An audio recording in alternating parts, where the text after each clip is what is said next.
Jemaat Tuhan Ibrani 12, 28-29. Kita membaca firman ini, mengucap syukur dan beribadah dengan hormat, serta ada rasa takut akan Tuhan. Saudara-saudara, Bapak dan Ibu yang dikasihi Tuhan, harusnya hidup kita selalu dibangun dengan rasa syukur, hormat dan takut kepada Tuhan. Itu akan menolong kita menghindari perpecahan dan konflik. Jemaat kekasih, dari firman ini menolong kita ketika kita berbicara tentang ibadah kepada Tuhan. Kita tentu tidak sedang membahas tentang penampilan luar.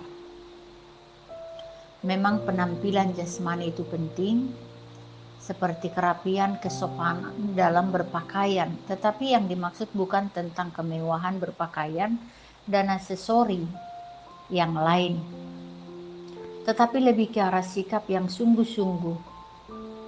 Bagaimana manusia datang bersujud, menyembah dan bersyukur di hadapan Allah. Kita perhatikan itu pada ayat 28a. Firman ini berbicara tentang bagaimana kita sebagai anak-anak Tuhan yang telah menerima kerajaan yang tidak tergoncangkan. Artinya sebagai anak Tuhan kita pun sudah menerima kuasa dari Kristus. Dan kuasa itu tidak dapat terguncangkan oleh hal apapun di dunia ini, termasuk oleh iblis sekalipun. Oleh sebab itu selayaknya kita bersyukur kepada Tuhan. Tidak ada yang dituntut oleh Tuhan selain daripada kita sungguh-sungguh menyembah dalam roh dan kebenaran, atau kita bersujud di hadapannya. Kemudian ayat 28b, jika demikian apa yang harus kita lakukan? Yang diminta dari kita adalah mengucap syukur kepada Tuhan. Ini merupakan kewajiban yang perlu kita hidupi dan kita lakukan. Sebab Tuhan memberi seluruhnya sesungguhnya kepada kita. Bukankah ini adalah anugerah, bahkan mukjizat terbesar dalam hidup kita yang kita terima? Tentu untuk semua itu bersyukur kepadanya adalah hal yang Dia rindukan. Ayat 28c, firman menuliskan bahwa kita harus beribadah dengan rasa hormat dan takut. Ini mengingatkan kita untuk beribadah itu sangat penting dalam persekutuan jemaat, sehingga tidak meremehkan kehadiran dalam ibadah.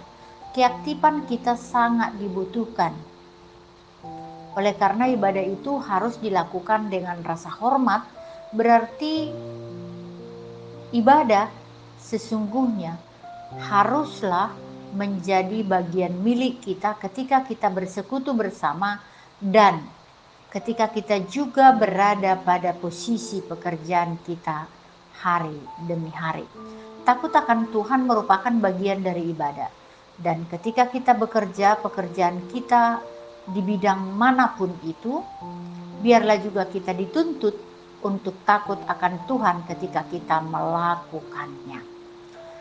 Dari perenungan firman ini, kita melihat sikap kita ketika kita beribadah kepadanya, dan setelah kita tidak lagi dalam persekutuan di rumahnya secara khusus, sudahkah kita beribadah dengan penuh rasa syukur, rasa hormat, sekaligus rasa takut kepada Allah? Hal ini yang harus kita bangun dalam kehidupan kita, dan setelah kita keluar dari persekutuan itu, maka senantiasa hidup kita adalah firman yang terbuka, takut akan Tuhan dalam setiap pekerjaan yang kita kerjakan. Amin.